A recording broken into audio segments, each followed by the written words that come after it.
Hello everybody, welcome to Crafty Soup. My name is Misty. It is challenge number 2 time over at the Counterfeit Kit challenge blog, and our hostess Anna has chosen a movie poster challenge. So when I went searching for movie posters, nothing really caught my attention until I saw this Spider-Man poster on the left. Now, it turns out that was not an actual movie poster, but an interpretation of the movie poster on the right.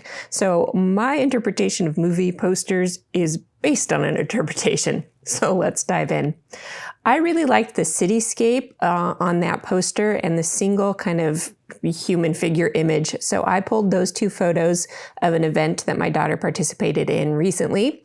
I also liked the structure of the words on the original movie poster. Or rather, the interpreted movie poster. It had 3 little columns of words down below. Now my journaling ended up being not little columns, so that will be a problem as I move into the rest of the layout. So I did sort through my supplies, trying to find pattern papers from my current Counterfeit Kit to use for this layout, and nothing was really quite catching my attention. I was drawn to this stripe because that interpreted poster had a bold stripe at the bottom. So while these stripes are vertical, my intention was to turn it the other way and put it horizontal, but I'm just trying to arrange all the elements on my page to make sure it's going to fit, because that journaling does take up a lot more space than the kind of original design I was going for. And as I am trying to fit everything on here, I start trimming things down to try and get it to all work. And I have to stop and think about it. And while I'm thinking about it, I went ahead and mocked up my my title with the alphabets from my kit. And this is when I realized, well, everything's not fitting partially because that stripe paper isn't a full 12 by 12. So I go back to my papers and try and pull something that I think will work as the backdrop for this layout. And I do choose a busy black print, and that's going to end up just being a little bit of a border around everything else. I did find more of a neutral to hold my photos, to calm it all down. And I did want to incorporate these stripes because that the first movie poster had a bold stripe at the bottom. And I wanted to recreate that bold stripe. Now, as I'm layering my pieces up, again, I realized there's just not enough room for the vision that I have in my head. So as I'm looking at these stripes, I'm trying to decide which stripes I want to do. The poster had a red stripe, and so that's where I thought I was going to go at first, but my red isn't big enough.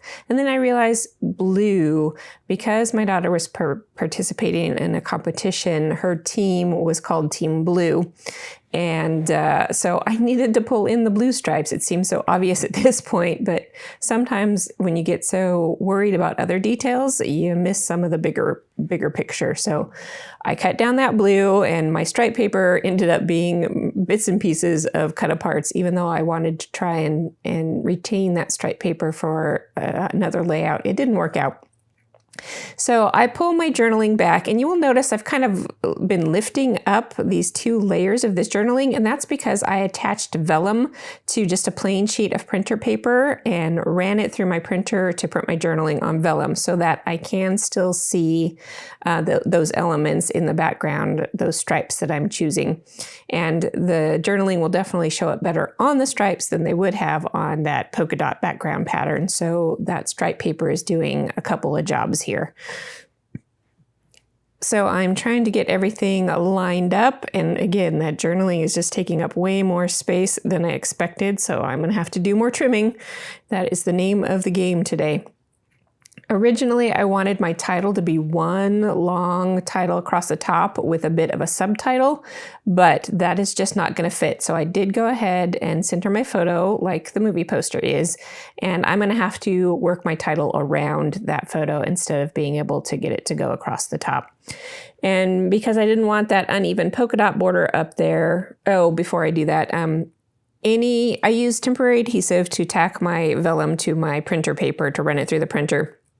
And any adhesive that I can actually see through that journaling, I will just use an adhesive eraser to get it off.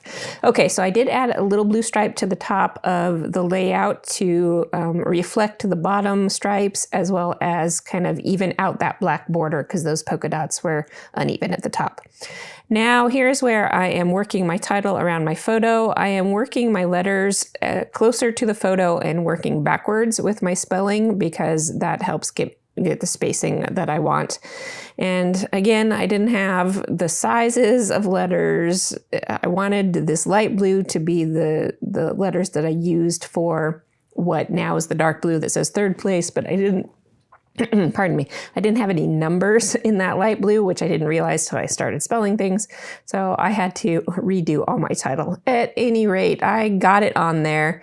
The placement was also tricky because those two alphabets were different sizes and things weren't lining up how I wanted them to. So I just made some choices and moved on. It is not at all how I had envisioned in my head, but it's on there and we can move forward. So I get those last little bits in place. I did outline my letters with a black pen because that helps them pop just a little bit more. And now I'm moving on to the embellishing. And my original idea was that very graphic, clean poster, but that is not my style. I tend to just add bits on there, so that's what I'm doing next. I realized that I had 3 spaces that can form a visual triangle around the titles and then down around the journaling, and I'm going to fill them in as I often do. So no white space for me. The poster white space definitely drew my attention, but I tend to fill it up. As I'm working through these embellishments, you'll see me change them up over and over and over again as I'm kind of indecisive about what I want to do here. At first I was going to keep it really simple, but then I started finding little bits like an arrow that I wanted to point at the third place part of the title, so I get that on there, and then that's out of balance, so I have to pull in something else to help balance it out. And I'm working on, because I think I pulled out a little tag to put my arrow and heart at the top, then I thought, well, I need to add some tags to the other elements to balance those tags around the clusters. And then of course I need a third tag for that little heart piece. And now I've got another color going on because I didn't have all the tags and the colors and sizes that I wanted. So now I've added in some yellow to this layout, which means I'm going to have to rework some of the other things to add in more yellow to the other clusters. So that is my process of working back and forth. And there I got the yellow in with that accordion heart. And if you haven't seen my accordion heart construction video, I made all those hearts myself. I will link you up in the corner and also in the show notes so that you can check that out. And I reworked that cluster down in the bottom, and here I am finalizing clusters. Now these accordion hearts, if you've ever done paper quilling or know about paper quilling, it does not take much glue to hold paper to paper, even with these thin edges. So I just put a small amount of glue on the ridges of those accordion hearts and stick it to my project and give it a little weight, and that will help it adhere, and it will be pretty strong, surprisingly. So I am just continuing to rework these clusters. I had little number stickers that I used to add the date, but because they're individual little circle stickers, I wanted to add something that's like the dash between the numbers of the date. And I pulled out a stamp, and that was too big. And then I pulled out these tiny puffy stickers, and that is working. But now I've got too much going on in that cluster, and I have to rearrange it and rework it again. I'm sure you've all been there, right? So as I finish off that cluster, I will say, if you don't know about the Counterfeit Kit Challenge, all the links are down below for you. And we are just a free, friendly group that helps you build your own scrapbooking kits and inspires you to use them up throughout the month. So you can go check out that group in the links below.